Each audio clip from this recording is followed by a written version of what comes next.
Bonsoir à tous et à tous. Merci de m'accueillir ce soir. Je vais essayer de faire une présentation, un portfolio sur le Svalbard. Ça fait un peu bizarre de vous voir comme ça à distance, là, avec tous vos masques. On dirait une sorte d'armée de l'enfer, mais c'est de pas me faire trop intimider. Donc, je vous entendrai pas super bien, mais on va essayer de faire au mieux quand si vous avez des questions ou ça. Mais donc là, l'idée, c'est de vous partager un peu un voyage que j'ai fait en 2019 au Svalbard au mois de février. Donc c'est vraiment la ville la plus nordique au monde, 78 degrés nord. C'est un peu le nom de la présentation ici. Donc pour ceux qui visualisent pas trop où c'est le Svalbard, on va aller voir sur une carte. Donc là, Google Maps. Donc là, on a la France, la Suisse, par où on est nous. Et si on dézoome, tac, tac, tac,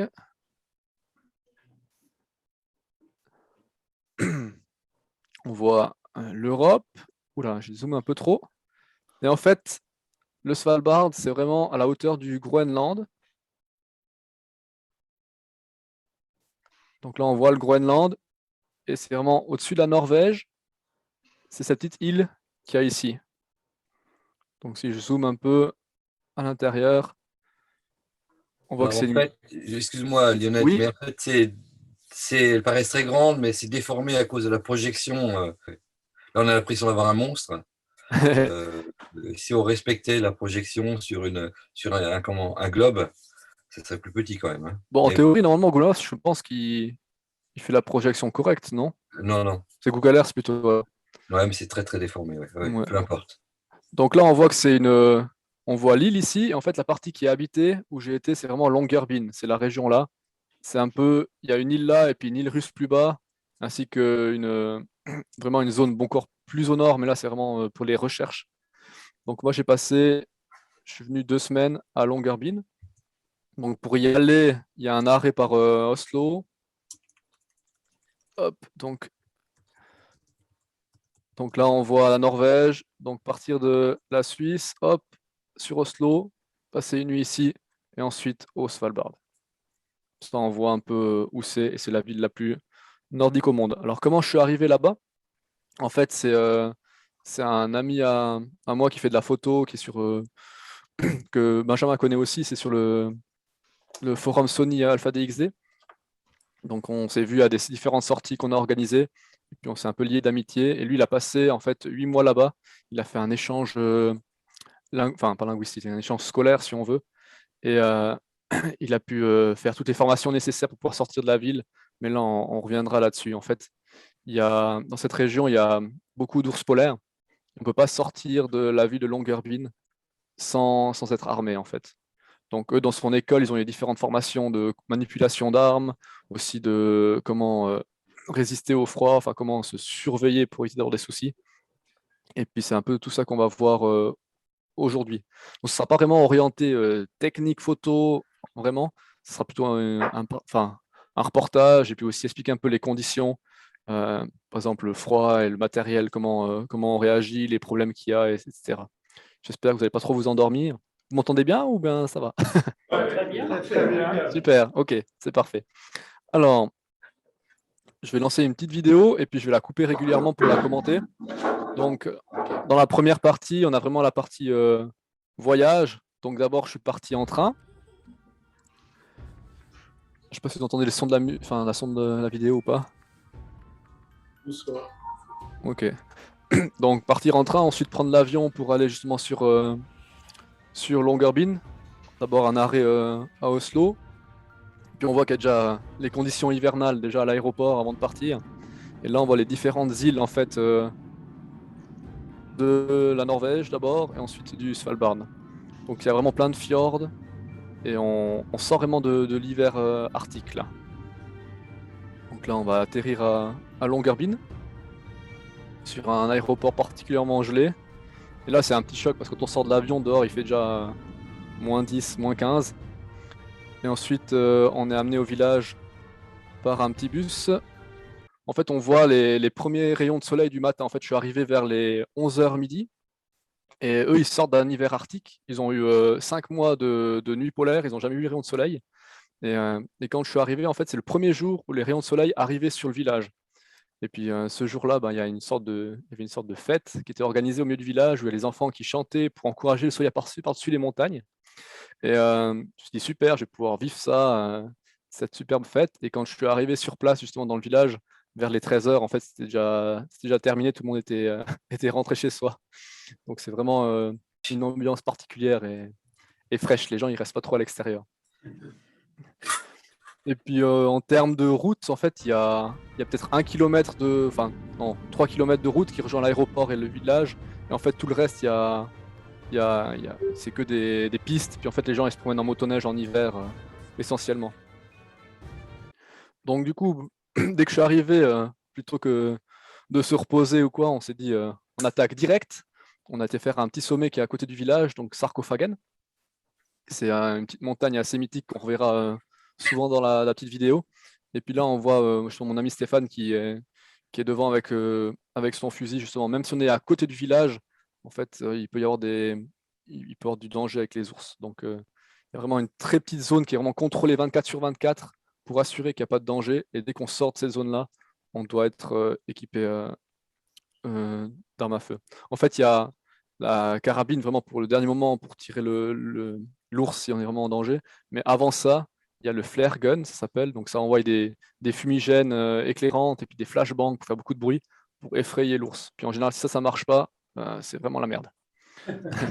En fait, dans les animaux sur Terre, en fait, c'est vraiment un peu le seul ours, c'est seulement l'ours polaire qui chasse vraiment en fait l'homme. Les autres animaux, ils choisissent toujours la fuite. Par exemple, le loup ou d'autres animaux, s'ils peuvent partir, ou par exemple les serpents aussi, ils vont pas vous mordre exprès pour le plaisir ou essayer de vous manger, quoi. S'ils peuvent fuir, ils s'enfuient, c'est seulement s'ils sont acculés qu'ils vont attaquer. Alors que l'ours, si vraiment il a faim, il peut vraiment pister les gens.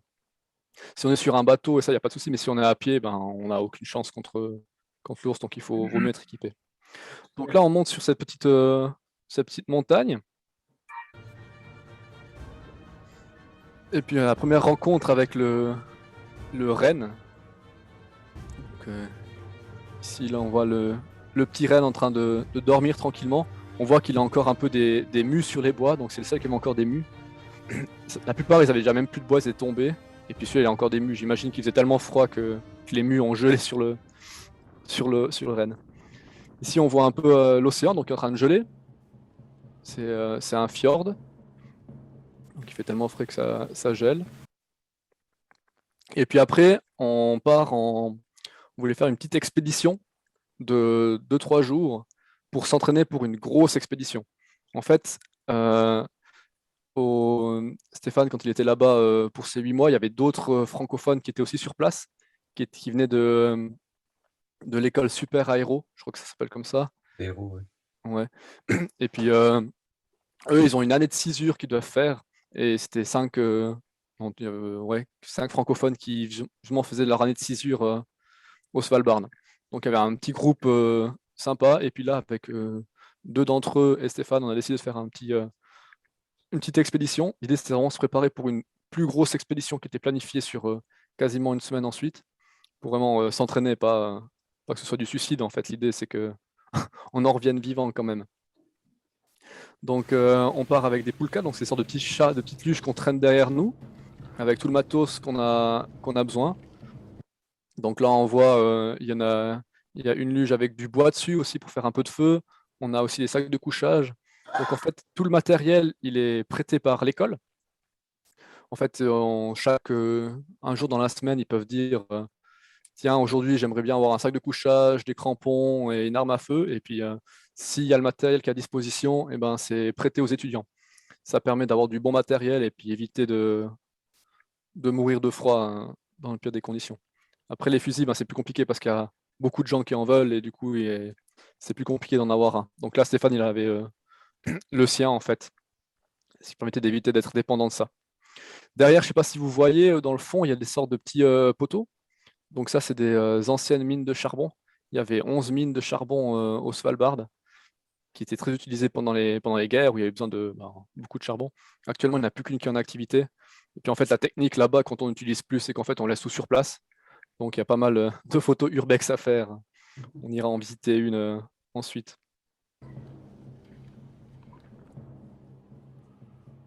Donc là, on a une ancienne mine de charbon en fait qui est complètement délaissée.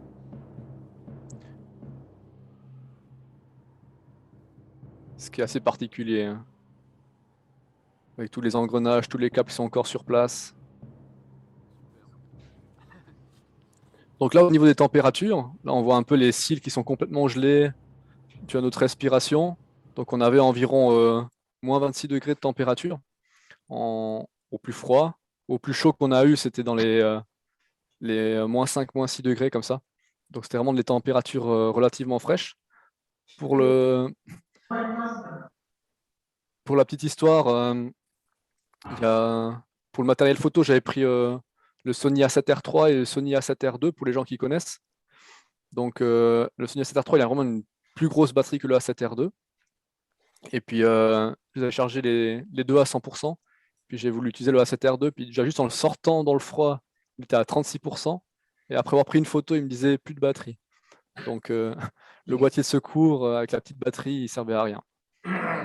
Alors que le Sony A7R3, ben, il a charge baissé rapidement, mais je pouvais quand même, avec un powerbank en fait dans ma doudoune, je gardé la powerbank au chaud, je pouvais continuer à le recharger en fait en faisant des images.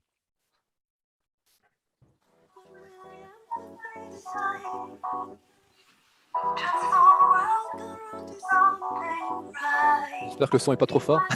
Donc là, la boucle qu'on a fait en tout 45 km. Et puis on a vu des bois de rennes qui traînaient au sol. On voit aussi qu'ils font aussi beaucoup de chiens de traîneau. En fait, il y a en général une vallée sur deux qui est interdite à la motoneige pour laisser la possibilité aux gens de faire du chien de traîneau ou du ski de rando de manière plus sympa. En tout cas au niveau du centre à Longyearbyen.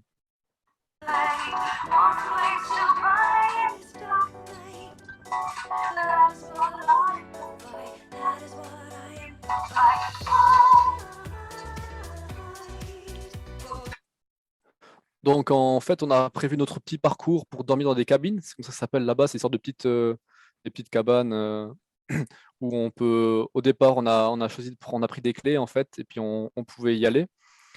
C'est pour se réfugier pour la nuit, pour dormir. Et c'est là qu'on a pris le bois pour faire du feu à l'intérieur, pour essayer de se réchauffer un peu. Et évidemment, on n'est pas parti dans l'optique où, enfin, comment dire, quand on part dans le froid comme ça, dans des conditions assez extrêmes, avec température moins 26, avec 15 km de marche, avec pas vraiment de secours à portée de main, il faut toujours avoir un plan B. Et donc en fait, on a toujours porté une tente avec nous de secours si jamais il y avait un pépin, un blizzard, ou qu'on n'arrivait pas à temps à la destination. Comme ça, on pouvait, si jamais, passer une nuit sans arriver à la cabine, ou si on la trouvait pas en fait. Mais il n'y a pas eu besoin d'utiliser ce plan de secours, heureusement.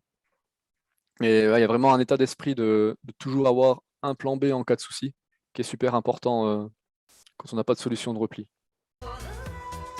Donc là, on est rentré dans cette petite cabine.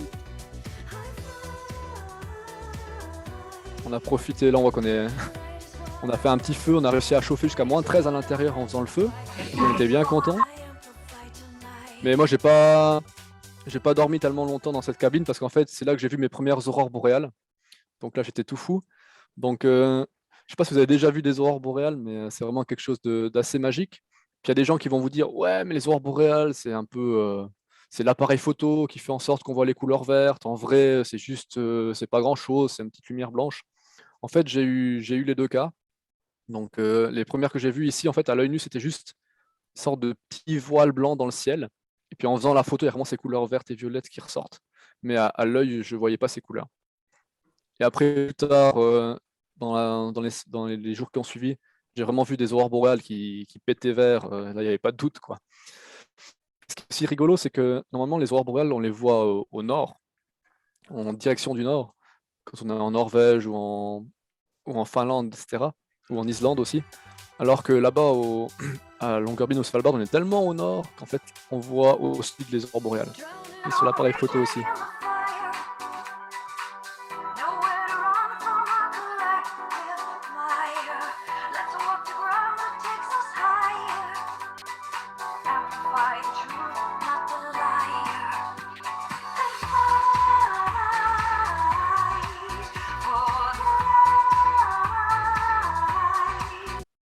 Voilà, ici, on s'est entraîné aussi à tirer avec les armes. En fait, c'est pas juste ce qu'ont fait l'armée, c'est bon, c'est facile. En fait, avec les gants et les moufles, c'est pas forcément évident à manipuler ces choses. Donc, on s'est entraîné sur le tas. Pareil pour l'appareil photo, en fait, avec les énormes moufles. Moi, j'avais 3 paires de gants, donc des gants très fins, des gants par-dessus coupe-vent qu'on peut enlever les doigts, et après, j'avais les grosses mitaines en plumes par-dessus. Donc, avec les grosses paluches, là, c'est compliqué de manipuler l'appareil photo. On a juste à déclencher et encore. Et puis ensuite, si on veut changer les réglages, il faut enlever les grosses moufles et puis utiliser les gants plus fins. Et puis là aussi, avec le vent et ça, ben, il faut qu'elles soient maintenues. Enfin, c'est une logistique assez compliquée juste pour prendre des images et aussi pour la manipulation du reste.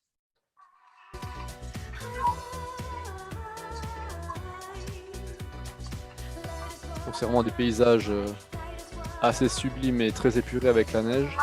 En fait, il y a un des collègues, là, Antoine Blondel à droite, qui a commencé à plus sentir son pied en fait à cause du froid.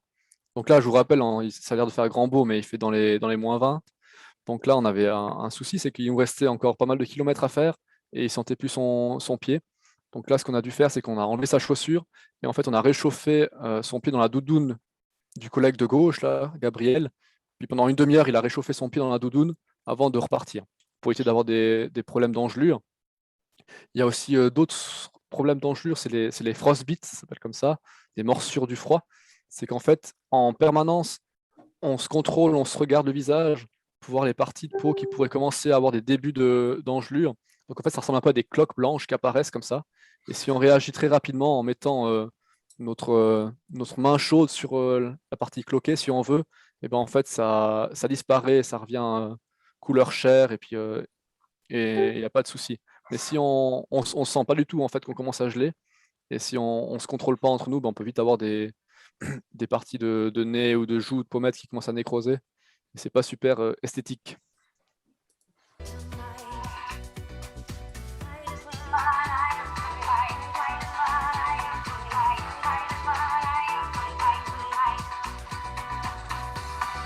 Il y a un petit col à faire avec les poulkas, c'est assez physique. J'ai fait porter aux autres.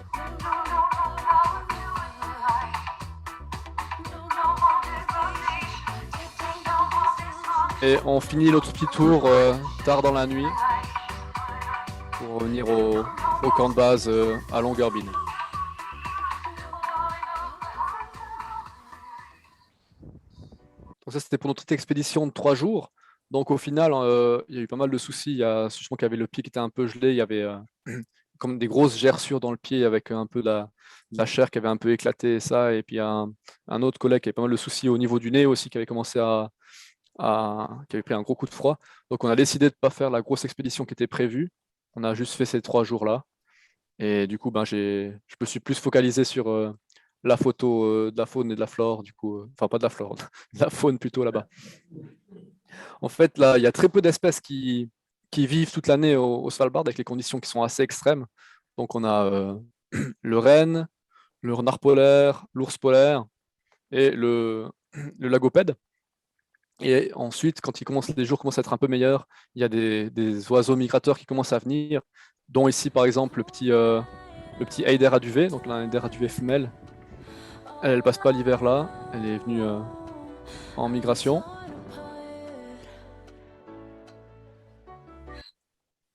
Donc ça, c'est une anecdote un peu rigolote. Là, il y a une sorte de petit crabe où je suis pas expert en faune marine.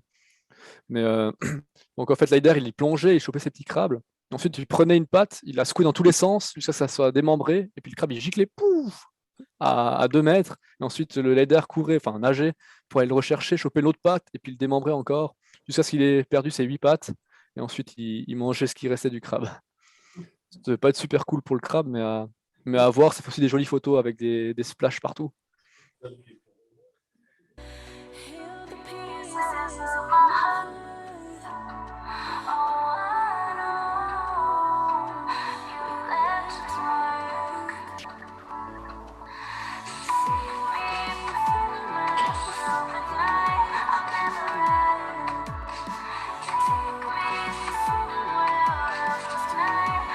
Donc là, on a de nouveau un petit renne, mais il a plus les bois. Donc on voit là qu'ils grattent vraiment la terre pour choper les petites herbettes qui restent. Ils mangent 3 fois rien. Et donc c'est aussi un peu pour ça que je pense qu'ils sont pas super craintifs, les animaux au Svalbard. C'est que les conditions sont tellement difficiles qu'ils ont pas vraiment le temps de nous calculer et puis de se méfier. En fait, ils sont vraiment focalisés pour chercher la nourriture en permanence. Chaque fois que j'ai vu des rennes, ils étaient chaque fois en train de gratter pour manger. Puis on a même vu de ceux qui mangeaient du lichen sur les rochers, c'est dire comme quoi il y a vraiment pas grand-chose. En fait, au Svalbard, il y a même pas d'arbres qui poussent. C'est tellement au nord qu'il n'y a pas les conditions pour. Il y a que quelques petites plantes et ils se nourrissent de ça. Aussi, les rennes, ils sont beaucoup plus petits et trapus par rapport à ceux du continent, par exemple qu'on peut trouver en Norvège ou bien en Finlande. C'est beaucoup plus mignon. Mais en fait, ils sont plus trapus parce que c'est un peu une règle, si on veut comme ça. Plus on va au nord, et plus les espèces commencent à devenir compactes pour éviter les déperditions de chaleur.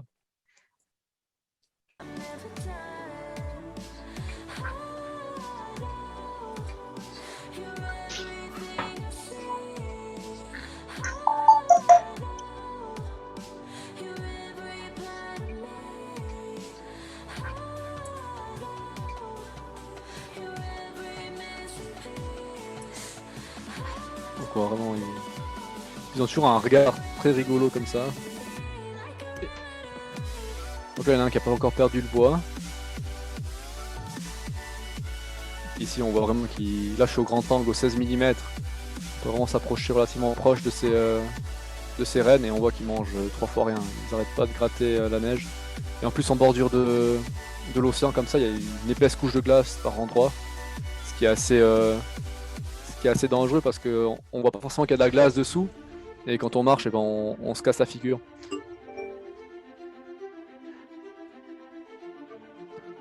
Donc ça, c'est mes premières aurores boréales sur le village.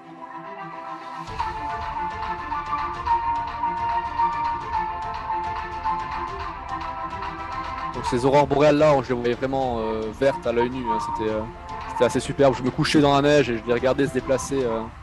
C'est comme des draps dans le ciel. C'est incroyable.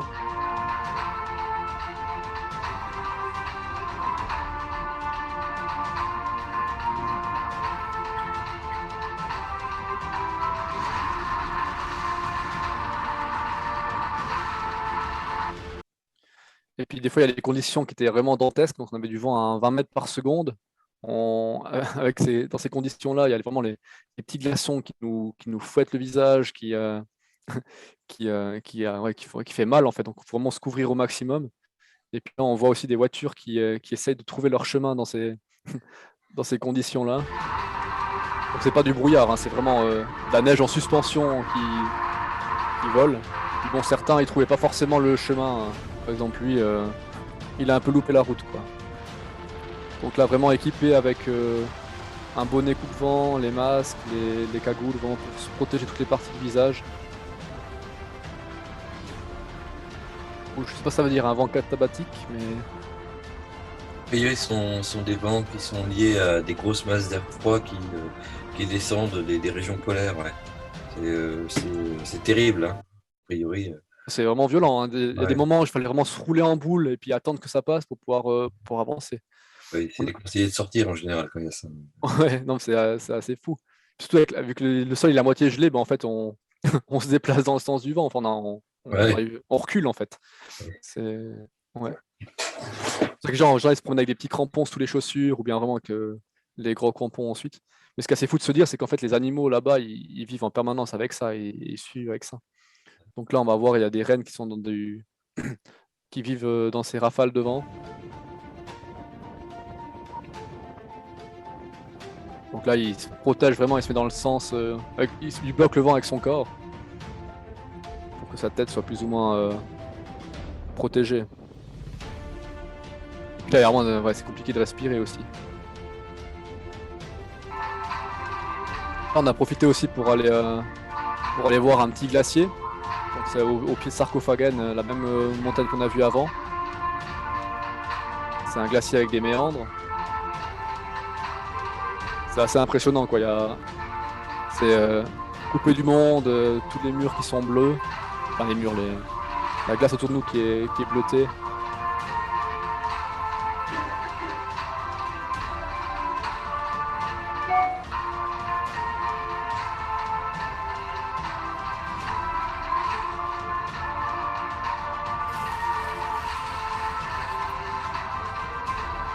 Et ensuite, il faut redescendre à ski de nuit avec le vent. C'était assez tricky, quoi. Les montagnes sont pas super hautes, mais il faut faire attention, il y a quand même pas mal d'avalanches, donc faut faire gaffe. Et puis le bulletin d'avalanche n'est pas aussi précis que chez nous en France ou en Suisse, quoi.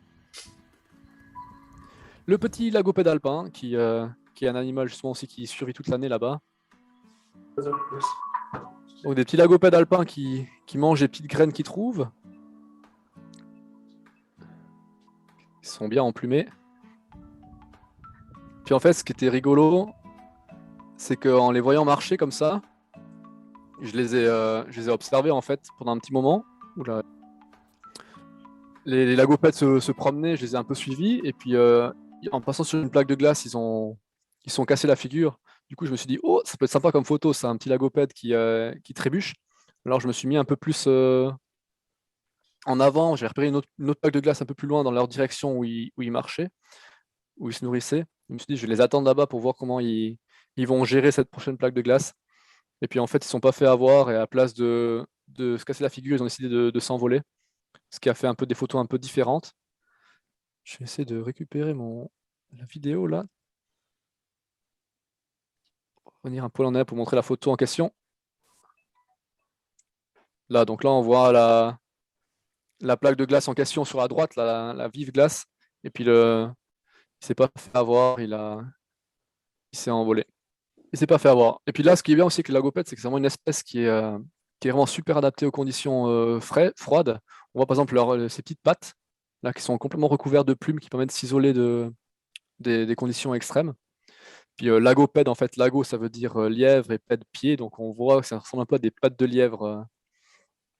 Et puis aussi, le lagopède, il change de couleur en fait en fonction de l'ensoleillement. Donc là, il est vraiment encore tout blanc vu que ce qui permet de passer inaperçu et puis de se camoufler par rapport à ses prédateurs, comme par exemple le renard polaire, j'imagine, qu'on verra peut-être plus tard.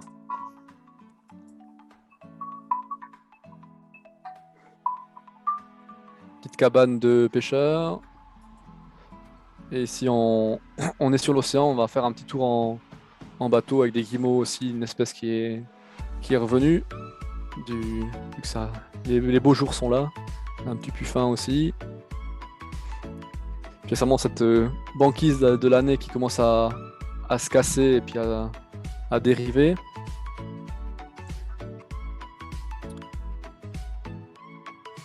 Aussi des morses, avec leurs défenses qui sont assez impressionnants.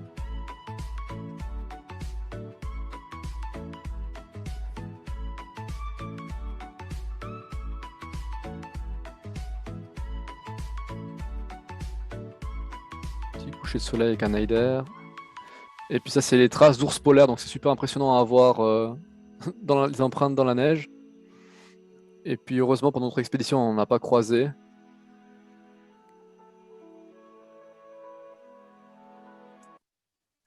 Mais sur le petit tour qu'on a fait en bateau, en fait, très très très au loin, avec des jumelles, on a pu distinguer deux ours polaires. Je ne sais pas si vous les voyez avec les rétroprojecteurs, vu que c'est quasiment blanc sur blanc. Mais là, c'est un zoom 100% dans les 42 mégapixels du A7R3, donc c'est vraiment super loin. Il y avait deux ours en fait au loin.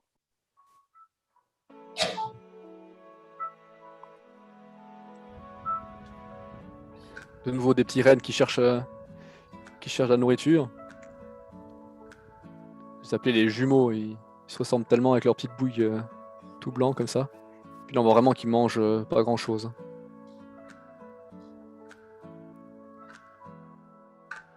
Ils ont toujours un air un peu bizarre comme ça. En fait, on a l'impression c'est comme s'ils avaient toujours leur bois sur la tête en fait. Et quand ils courent aussi, ils ont la tête en arrière. Quand ils courent, c'est assez rigolo sans leur bois. Avec leur petit air surpris.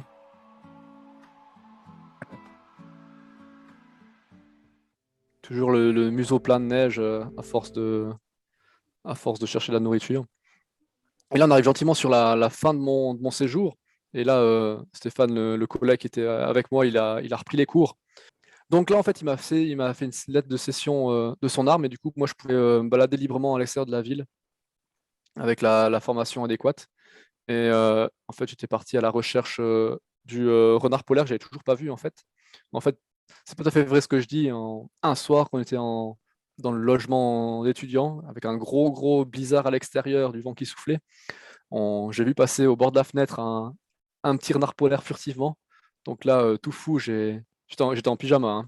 J'ai trouvé des bottes dans un coin, j'ai sauté dans les bottes, j'ai ouvert la fenêtre et j'ai sauté du premier étage dans la neige pour essayer de faire des photos du renard, mais impossible de le trouver. Il était déjà loin, il chassait, il m'a pas attendu. Par contre, moi, j'étais comme un con à l'extérieur en pyjama par -20. Du coup, là, je suis rapidement rentré. C'était pas forcément la meilleure idée, mais l'adrénaline a fait que j'avais pas trop froid non plus.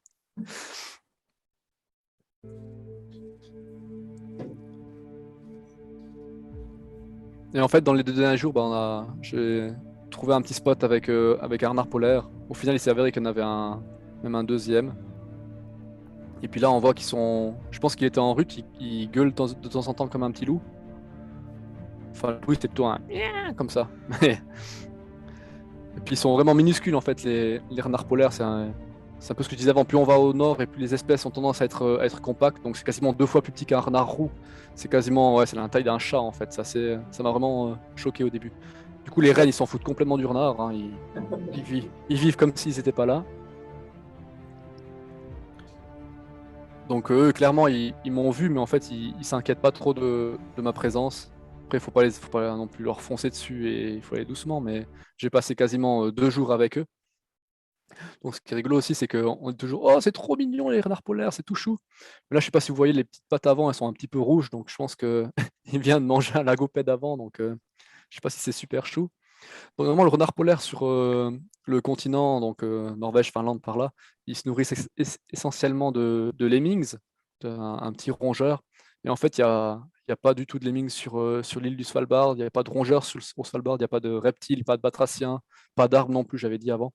Donc en fait, il ne peut pas se nourrir de sa proie de prédilection. Donc je ne sais pas de quoi il se nourrit, mais à mon avis, c'est peut-être de lagopèdes et puis de restes de rennes qui traînent par là.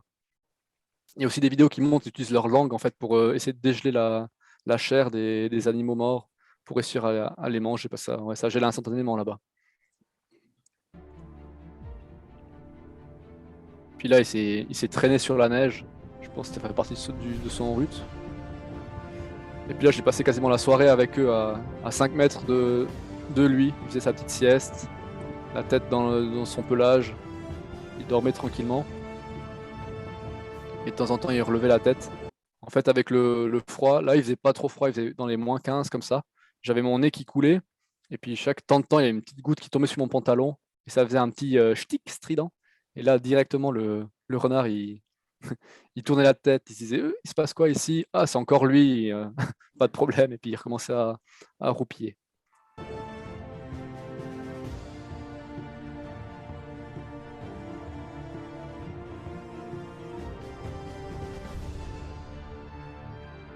Et puis à la fin, il a baillé. Et puis il est parti pour s'être détendu.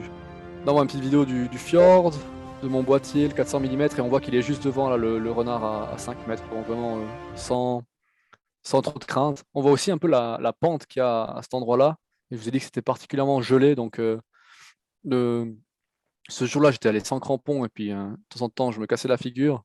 J'ai aussi un peu marqué le fusil. T'es pas très content, Stéphane, de ça. Mais par contre, le lendemain, quand je suis revenu, j'ai vraiment pris les crampons pour éviter de trébucher.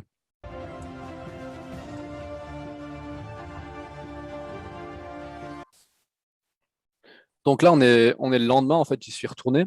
Parce qu'en fait, le jour d'avant, j'étais tellement focalisé sur les renards à faire des portraits, des gros plans avec les couleurs très blanches, ton sur ton. Que je me suis dit, c'est bête, j'ai fait plein de photos de renards polaires, mais j'ai pas montré son environnement, en fait. Et puis, je me suis dit, j'avais en plus le 16-35 f4 dans le sac. Il suffisait de le monter pour faire une photo au grand angle pour montrer un peu le paysage. Et c'est ce que j'ai fait le lendemain. En fait, je les ai retrouvés, cette fois les deux. Ils dormaient tranquillement les deux ensemble. Et le soir, il y a ces couleurs assez folles qui sont apparues. Puis je me suis dit, cette fois, il faut que je fasse la photo au plan large. Mais le problème, je ne sais pas si vous voyez toute la neige qui vole derrière. Il y avait un paquet de vent. Il faisait -15, du vent, de la neige en suspension. C'est pas vraiment hyper conseillé de changer un objectif dans ces conditions-là. Donc j'essaie de me mettre dos au vent et puis changer l'objectif dans ma doudoune, le 16-35, pour faire la photo. Mais je pense que ça valait le coup, même si j'ai failli tuer l'appareil. Puis aussi, avec ces températures très fraîches, en fait, on remarque qu'il y a tout qui devient plus rigide. En fait, la graisse qui est dans l'objectif photo, elle commence à devenir un peu plus solide. Et quand on commence à zoomer, il commence à avoir de la peine. Aussi, l'autofocus commence à avoir beaucoup de peine à se faire avec le froid. Pour parler un peu de technique, avec le Sony A7R3, on peut faire des photos en déclenchement silencieux. Donc j'ai toujours utilisé ce mode-là pour éviter justement d'avoir le rideau mécanique qui doivent se lever. Et puis il y a des fois des problèmes de gel ou bien qui peut se figer et qui pourrait casser l'obturateur mécanique. Donc j'ai tout fait en obturateur silencieux pour éviter d'avoir des problèmes de pièces en mouvement en fait.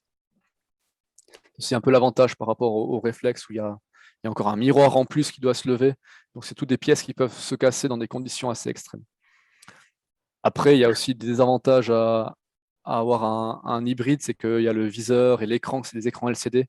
Et dans le froid, les écrans LCD, ils supportent moins bien en fait. L'écran arrière, il commence à venir un peu jaune les coins, mais j'ai pas eu de soucis vraiment. Sur le viseur, en tout cas, j'ai pas eu de soucis. Viseur électronique, il n'y a pas eu de problème. Par contre, un autre problème, c'est qu'on a vite fait de respirer contre son appareil. Et puis là, ça se condense tout de suite et ça gèle instantanément. Et donc, on a une épaisse couche de glace devant le viseur ou bien devant l'écran. Et là, on n'y voit plus rien. Puis pour commencer à faire fondre la glace qu'il y a sur le viseur quand il fait moins 15, moins 20, je vous explique pas la galère. Hein. En tout cas, il faut enlever les gants et puis aller avec son doigt pour essayer de réchauffer, mais on risque encore plus de se geler un doigt. Donc il faut vraiment faire vraiment gaffe de ne pas respirer sur son matos. Donc là, un super moment avec des lumières assez incroyables avec ces deux renards qui sont restés un sacré bout de temps. Et quand la lumière est vraiment venue rosée, en fait, ils ont commencé à partir, puis à se chamailler. Ouais, je pense qu'ils s'engueulaient, une petite engueulade de couple, prise de bec. Et vraiment très tard dans la soirée où il faisait déjà nuit noire, j'avais encore un troisième renard en fait au final. Mais bon, c'est les 2 derniers jours et puis tout a une fin. Donc là, c'est le dernier jour au Svalbard. J'ai décidé de faire une petite raclette au feu de bois. C'est un peu le plat traditionnel de ma région en Valais. Donc je me suis dit, il faut que je fasse la raclette la plus nordique au monde. Mais il faut savoir que c'est plus la plus nordique au monde. Maintenant, il y a Mike Horn qui a fait une encore plus haut il y a quelques mois. Donc donc c'est une raclette au feu de bois, c'est vraiment la vraie raclette. Avec la montagne Sarcophagane, la première où j'étais au début de ce petit reportage. Ici, on voit un peu toute l'équipe qui étaient les étudiants qui sont venus manger la raclette. Il n'y a pas que des francophones, tu sais que tout à gauche, par exemple, c'est une Norvégienne. Puis on voit qu'il faisait pas tant chaud, donc avec les grosses moufles pour manger la raclette, ça refroidissait assez vite. Hein. Fallait se dépêcher de manger. Et voilà, c'est fini. Retour au pays. Avec plein de super souvenirs en tête. Là, j'espère que ça n'a pas été trop compliqué à suivre tout ça, malgré les différentes coupures et le son. Je ne sais pas s'il était vraiment bon. J'espère que vous avez compris quelque chose. Je ne sais pas si vous avez des questions ou autres.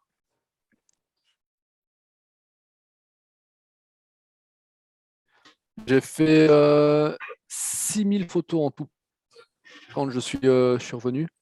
Et j'ai pas vraiment trié. Je suis toujours à 4500 du voyage. Là, j'ai eu de la peine à trier.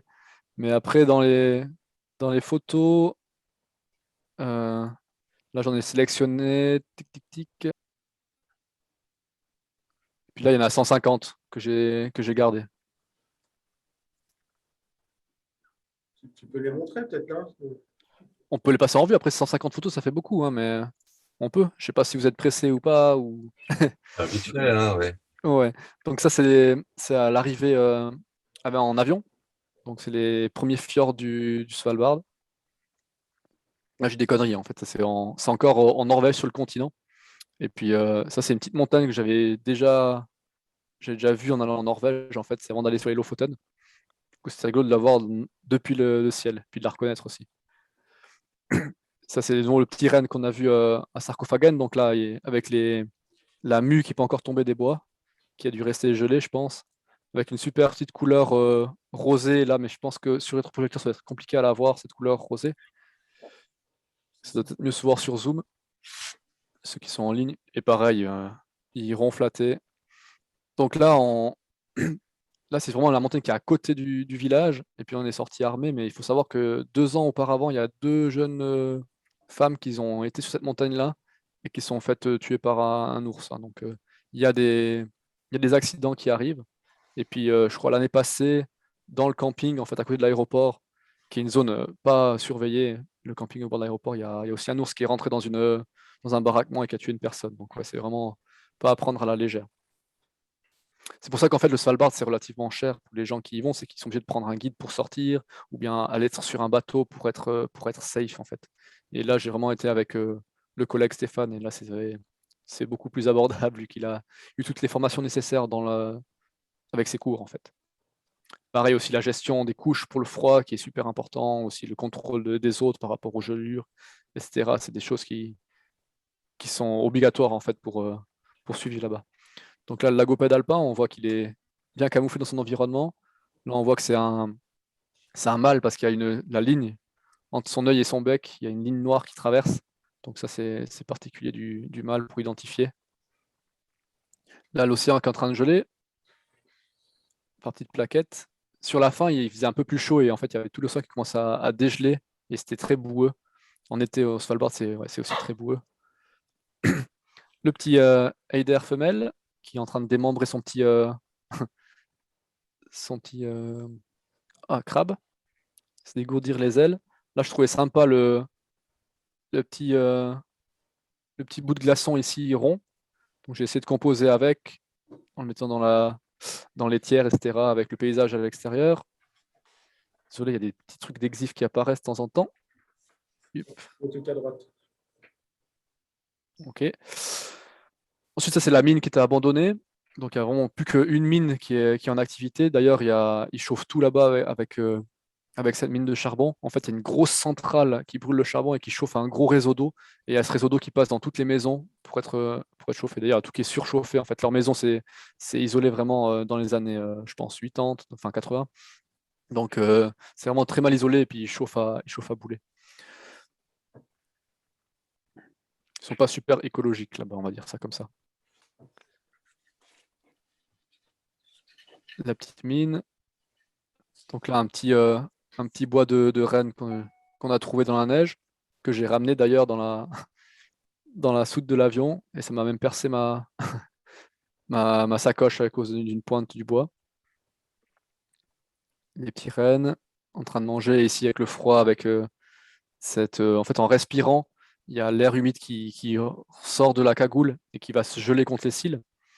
Puis un autre souci que j'ai eu, c'est qu'en fait, sur la fin, j'arrivais quasiment plus à respirer. En fait, c'était ma cagoule qui était entièrement gelée. En fait, l'air passait quasiment plus. Et je pense que j'ai failli me toxicomer aussi de carbone. Faut faire assez gaffe. Là, sur la piste, ici avec les grosses doudounes à l'intérieur de la cabane, enfin la cabine. Et là, c'est où on a fait le feu. Justement, on a réussi à réchauffer. On a passé de -26 degrés à l'extérieur. On est venu jusqu'à -13 à l'intérieur.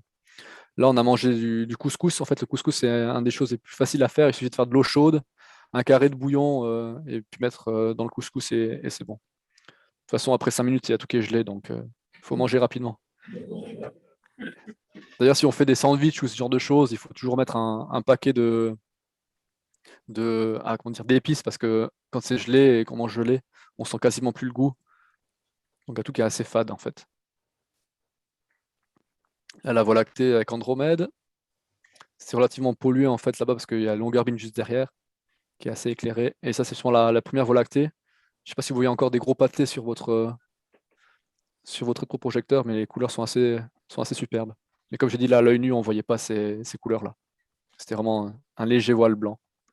Et ensuite, des premiers rayons de soleil, avec cette couleur très rosée qui est typique de là-bas. Vraiment, elle reste pendant une demi-heure, cette couleur rose sur les sommets, alors que chez nous, elle dure peut-être, je sais pas, 5 minutes sur les sommets à 4000, et encore, après, ça passe rapidement directement au ton orange.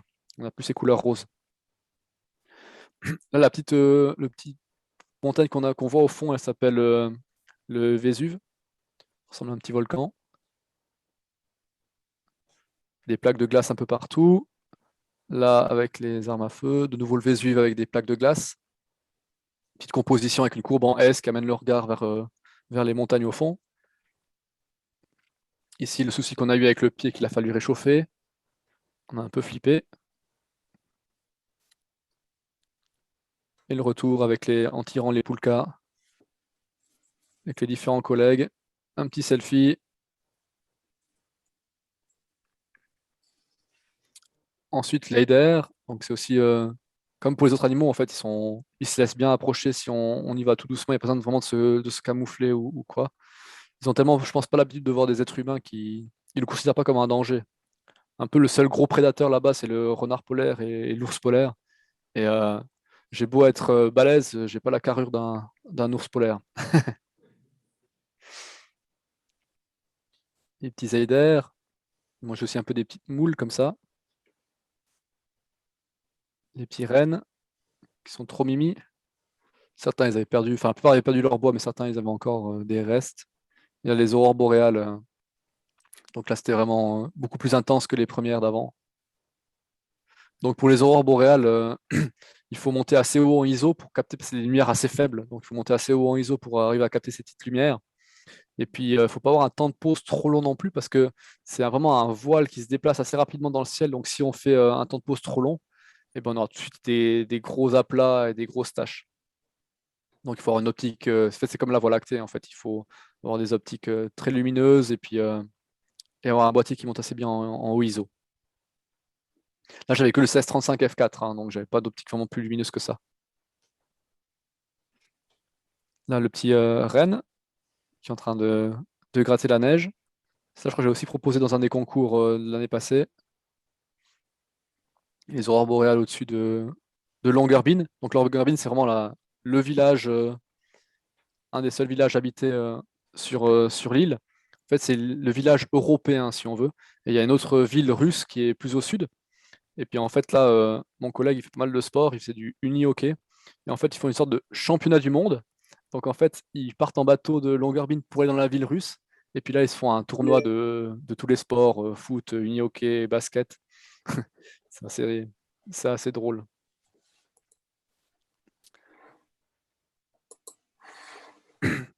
Donc là, de nouveau des aurores boréales, mais plus faibles en intensité. Là, quand je vous disais que le renne, il courait avec la tête en arrière, comme s'il avait des bois, ben là, on voit typiquement le comportement.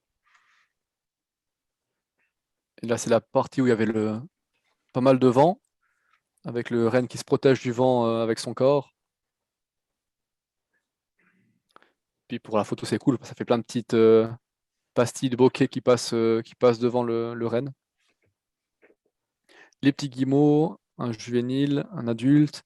Là, il y a vraiment comme la glace, comment on appelle ça, concassée sur, sur l'eau, et puis on voyait juste qui traversait comme ça. Des paysages typiques du Svalbard. Ici, des petites. Ça, c'est dans le camping en fait. Il y a ces petites cabanons au bord de l'océan. Ici, Stéphane avec le fusil, un petit aider au coucher de soleil. Ça, c'est l'aéroport. Et puis voilà, c'est vraiment ces drapés veloutés des aurores boréales qui étaient splendides à voir. J'avais mis l'appareil photo en time-lapse et puis moi je m'étais couché pour voir ces drapés bouger. Mais l'autofocus il s'est refait et du coup j'ai toutes les photos qui étaient floues. Mais c'était un super moment, hein. C'est un peu la photo que j'avais en tête avant de partir. Bon, ça que j'avais vraiment en tête, c'était avec un renard polaire. Donc en faisant des photos des aurores. Donc si jamais ça c'est la lune hein, qu'on voit en face. Pas mal de gens qui pensent que c'était le soleil quand j'avais fait une expo en Alsace. On voit aussi d'ailleurs les étoiles.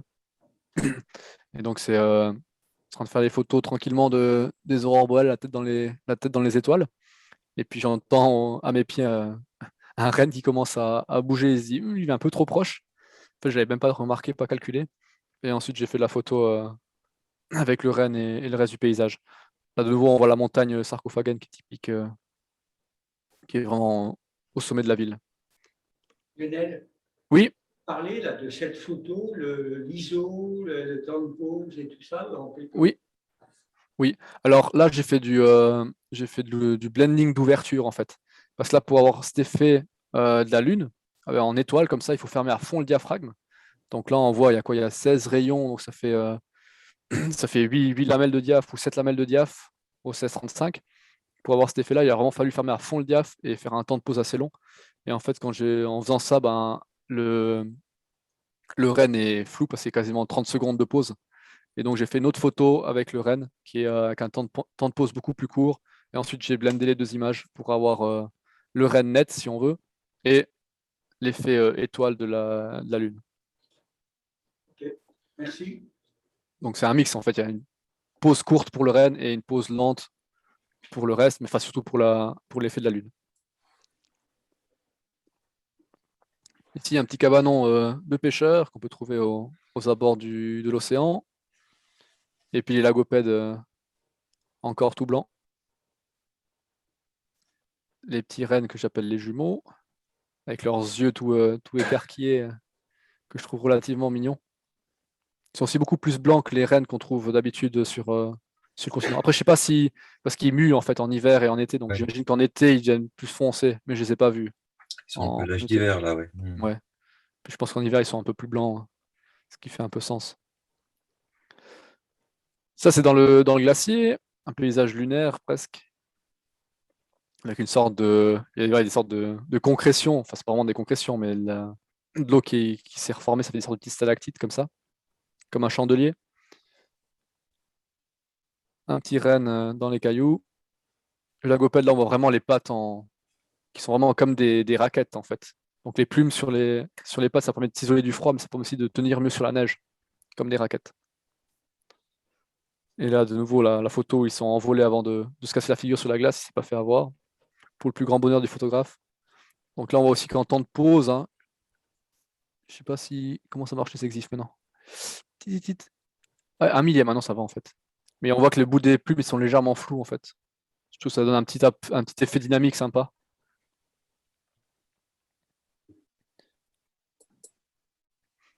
Des tons très bleutés, très froids au Svalbard. Puis là, on voit aussi, hein, ils se nourrissent de graines et de petites herbes, mais il n'y a vraiment pas grand-chose. Je suis assez en admiration hein, avec ces espèces qui arrivent à vivre toute l'année dans ces conditions. Donc là, le petit renard polaire en rut, où il appelle les dames. Et là, la photo, vraiment, je me suis dit, le renne, il va avoir un comportement, il va avoir peur, il va partir, mais il n'a pas bougé du tout, quoi. Le petit renard, avec ses petites pattes pleines de sang, là aussi, c'est vraiment roulé c'est traîné dans la neige, en fait. Les comportements entre les différents individus.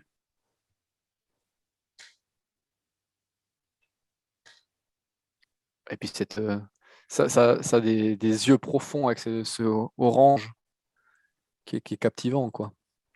Donc ça, c'est des gros plans que j'ai fait pendant les 3 heures que j'ai passées avec lui à 5 mètres.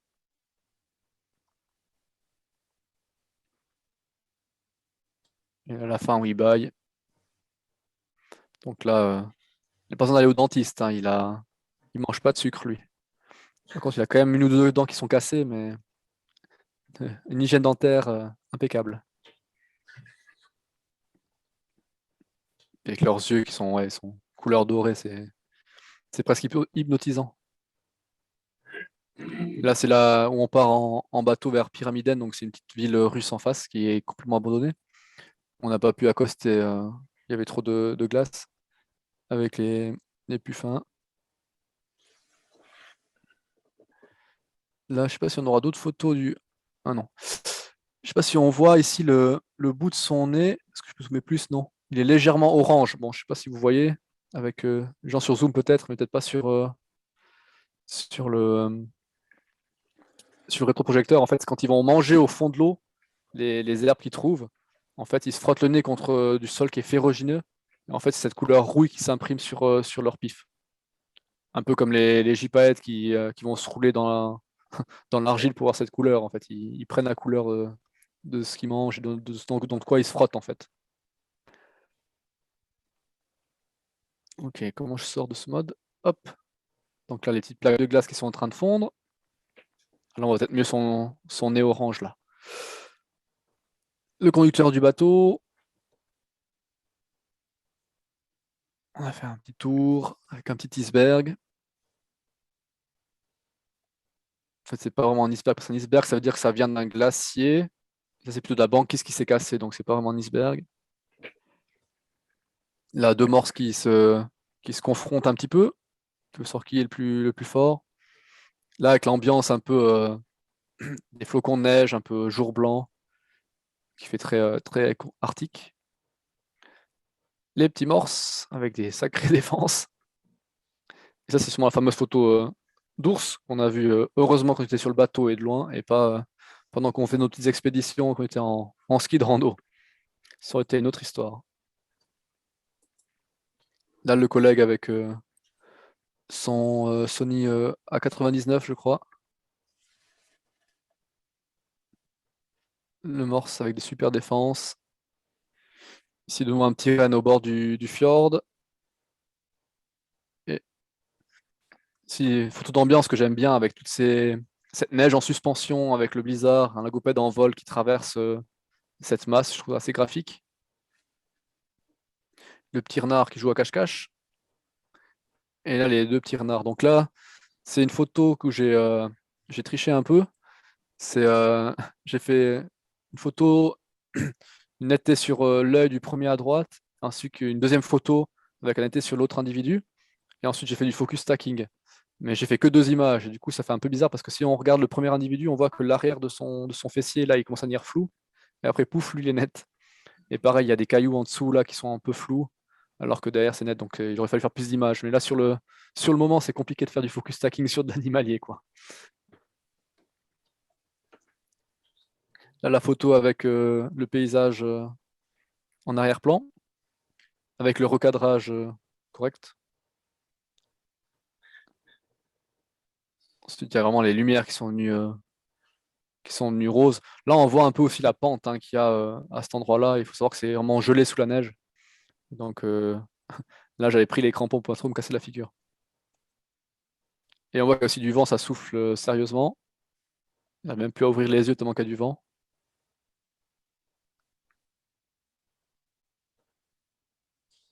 Là, il prend la pause juste pour moi.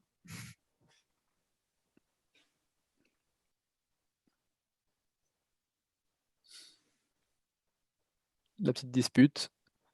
Et le soleil il passe derrière. Et après, on arrive à la raclette avec Sarcophagen et toute l'équipe. Raclette au feu de bois. Donc, normalement, une vraie raclette, ça se fait avec une demi-meule. Là, j'ai pris un quart de meule, c'était plus léger à mettre dans l'avion.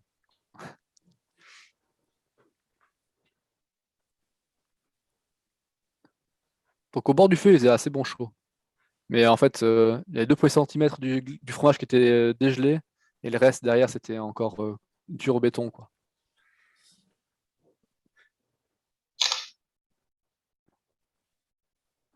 Là, on voit un peu aussi les maisonnettes d'étudiants. Et on arrive au bout. Voilà, j'espère que ça vous aura plu, puis ça n'a pas été trop un doublon non plus. Non, mais vraiment merci, et puis bravo, franchement, super reportage. Merci, merci. Ouais. Si vous avez des questions, pas hésiter.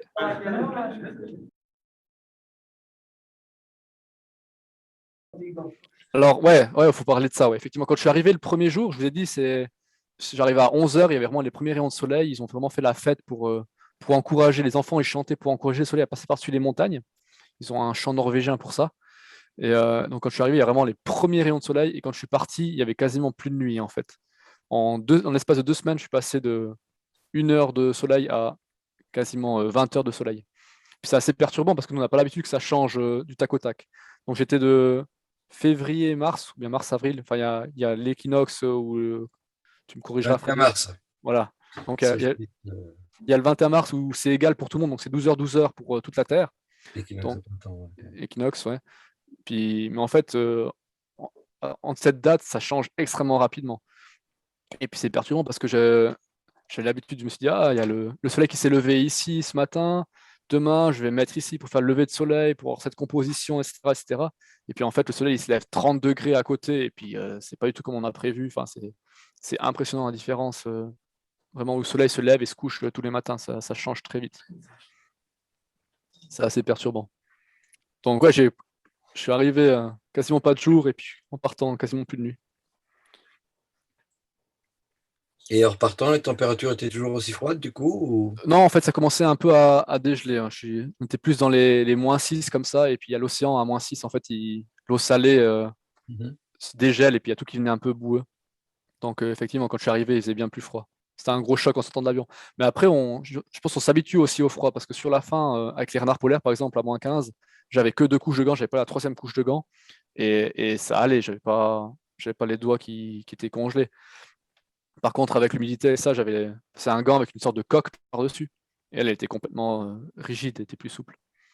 Mais je pense qu'on s'habitue au froid. Et puis aussi, on mange aussi beaucoup plus. C'est un truc que j'avais pas calculé, en fait. C'est qu'avec le collègue, là, on allait s'acheter des pâtes. En fait, tout est ravitaillé par le continent. Il y a un seul magasin dans le village. Les prix sont pas excessivement chers. C'est un peu comme les prix. Enfin, les prix comme les prix en Suisse, donc un peu plus cher qu'en France. Mais, enfin, je veux dire, il pourrait faire un gros, comment ça se dit, pas un cartel. Enfin, je sais plus comment ça se dit quand Grosse tu. marge. Ouais. Ouais, il pourrait faire x5 les prix, quoi, s'ils veulent. Il y a que ça. Mais en fait, ça va.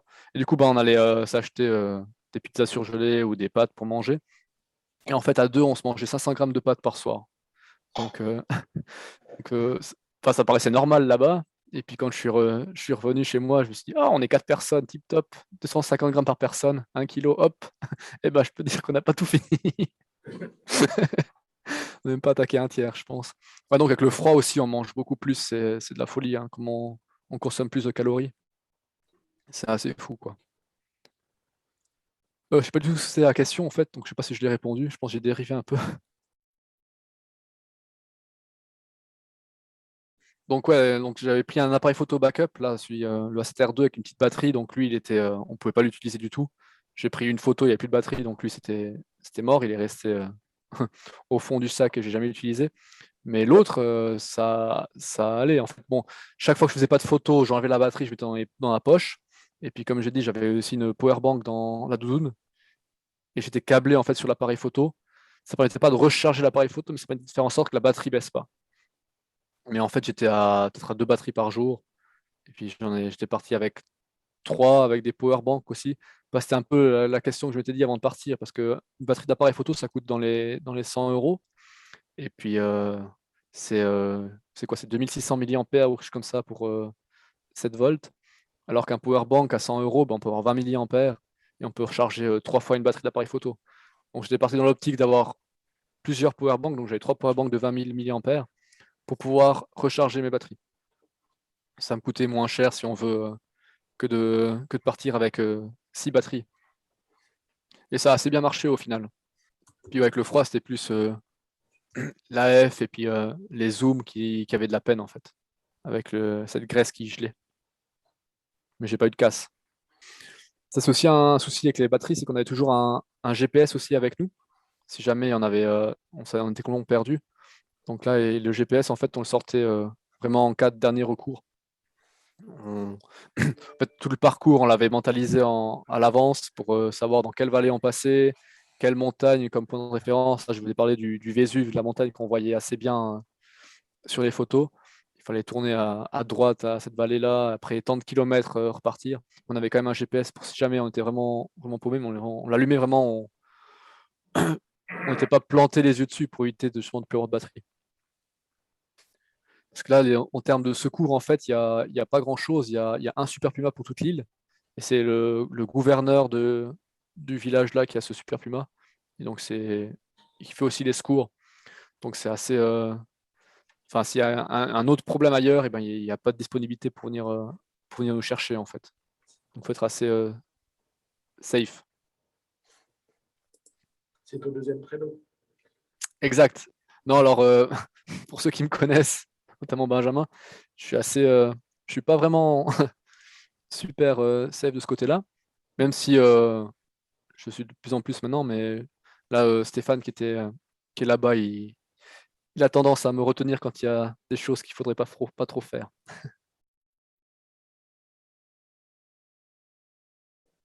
Alors lui, il fait une école polytechnique vraiment en physique.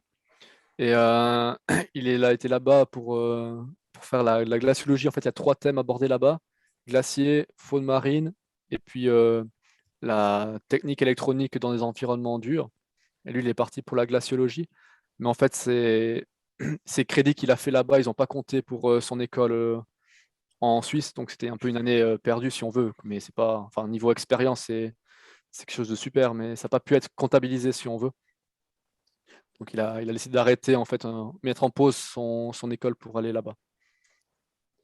Contrairement aux 5 autres Français de l'école super aéro, je crois que c'est vraiment compris dans leur cursus de faire une année de césure, et ça compte dans leur cursus universitaire de partir là-bas. Alors ouais, la ville, il y a 1000-1500 habitants. C'est assez particulier, Longyearbyen, parce qu'on n'a pas le droit d'y naître ni d'y mourir, en fait. En fait, il n'y a pas d'hôpital, il y a une petite école pour les gens qui y vivent, mais on n'a pas le droit d'être résident, si on veut, trop longtemps.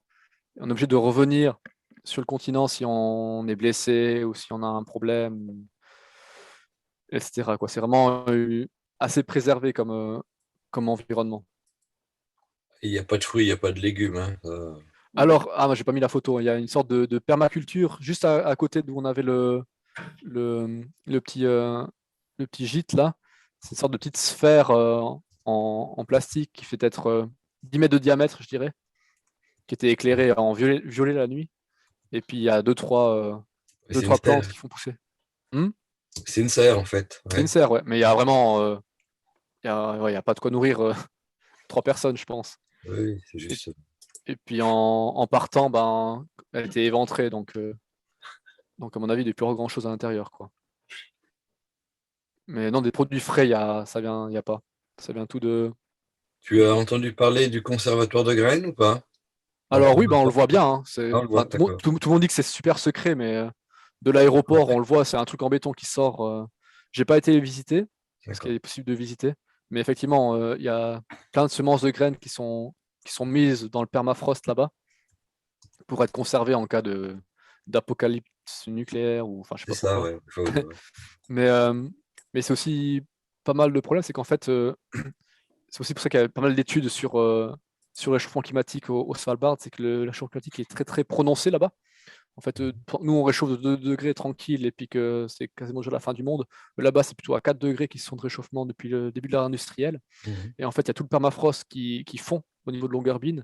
Et puis il y a tous les bâtiments, enfin pas mal de bâtiments qui s'effondrent en fait, ils sont un peu sur pilotis.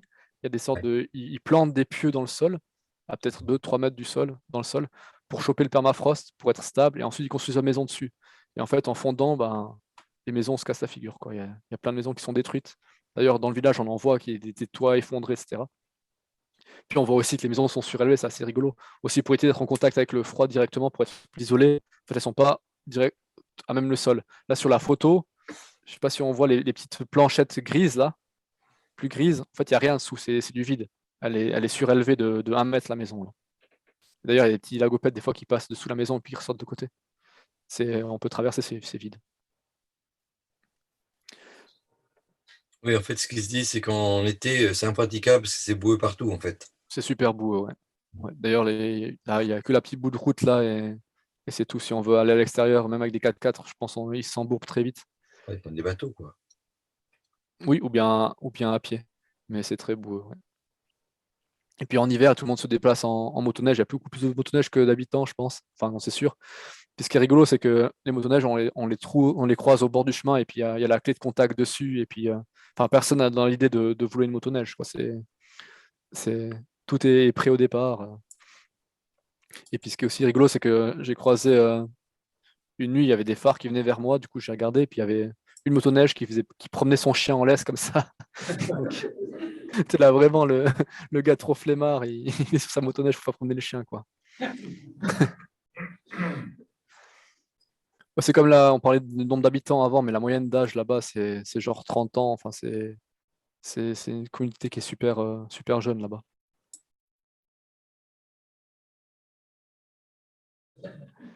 Donc, il y a toute cette partie université recherche. Il y a aussi du tourisme, hein, donc il y a pas mal de guides polaires qui amènent des clients. D'ailleurs, les touristes, on les voit assez rapidement. C'est les gens qui sont habillés avec la combinaison une pièce d'Everest là, en plume qui doit coûter les yeux de la tête. Il y a aussi le tourisme avec les chiens de traîneau, pas mal avec ça. Et après, je sais pas trop de quoi ils vivent les gens là-bas. Il n'y a pas grand-chose à faire. Après, c'est aussi une base pour partir au pôle Nord, hein. Vu que c'est la ville facilement accessible relativement au nord. Donc c'est aussi un point de départ pour d'autres expéditions. Alors je pense qu'il y a de la chasse, vu que dans les. J'ai pas été vraiment creuser le sujet, mais quand on va dans les magasins, on trouve des bonnets en renard polaire, par exemple en photo de renard polaire. Donc je pense que c'est des trucs locaux, ça. Ils doivent être chassés. Après, il y a aussi des soucis avec pas mal de rage là-bas. En fait, les renards polaires, ils transmettent la rage. C'est pour ça qu'il ne faut pas non plus trop s'approcher. Parce que quand ils sont enragés, ils risquent de mordre les gens. Et ça peut être assez grave. Et ils peuvent infecter en fait les rennes. Et donc quand il y a des rennes qui meurent, en fait, ils les brûlent. Et ça fait des énormes trous dans la neige comme ça. Et puis aussi, il faut toujours faire bouillir l'eau là-bas. Justement à cause de ce problème. Vraiment, il y a aussi des problèmes avec les urines de renards polaires, etc. Donc il faut systématiquement faire bouillir l'eau, même de la neige, qu'on trouve dans des régions hyper du renard. Et ce qui est qui consomme beaucoup de gaz en fait, vu que il faut faire fondre la neige, la chaleur latente de la glace vers l'eau. L'eau liquide, il faut la chauffer à 100 degrés, la faire bouillir pendant X temps pour que ce soit bon à la consommation. Donc ça consomme beaucoup de gaz. Donc quand on part, il faut prendre beaucoup de matériel avec soi. Ouais, la neige, c'est très dur à faire fondre parce que c'est isolant, donc Mm. ça fond en bas, mais pas au-dessus. Ouais. Ouais, ça aussi, on risque de faire cramer en fait son jet boil, enfin son récipient qu'on Ouais, veut faire réchauffer, parce que si on met de la neige dedans, en fait, il y a juste le fond qui va fondre, c'est ça. qui va s'évaporer. En fait, il n'y aura plus rien, il y aura un pont de neige si on veut. Et du coup, ben, on va chauffer à rouge vif notre casserole et on va tout casser. Donc il faut toujours mettre un peu de liquide si on peut Ouais, ou appuyer tout dans le le jet temps sur boil, la neige. ou Là, tu as appuyer en permanence, mais il faut faire gaffe. Ouais. Et pareil pour les gourdes, en fait, vu qu'il fait -15, -20 à l'extérieur, si on laisse les gourdes dans le sac, elles vont geler, on n'a rien à boire. Donc il faut toujours se promener avec les gourdes dans la doudoune. Donc en fait, quand vous ouvrez votre doudoune à l'intérieur, il y a souvent un sorte de filet. Donc ça permet de mettre la doudoune, enfin la gourde dans la doudoune à l'intérieur pour éviter qu'elle gèle. Et pareil, quand on dort, ben, il faut dormir avec sa gourde ou sa bouteille dans le sac de couchage, en fait. Sinon, on est coincé, quoi. Ou avoir des thermos, mais là, c'est du poids en plus aussi. Et pareil, au début, on part avec des produits frais, par exemple des bananes, etc. Mais c'est les premières choses qu'on doit manger parce que après, elles sont gelées dures. Après, ce qui est bien avec le coca, c'est qu'à -15, ça gèle pas. Donc on peut. Par contre, dès qu'on l'a ouvert et que c'est plus sous pression, direct, ça commence à se cristalliser. Faut boire vite, en surfusion.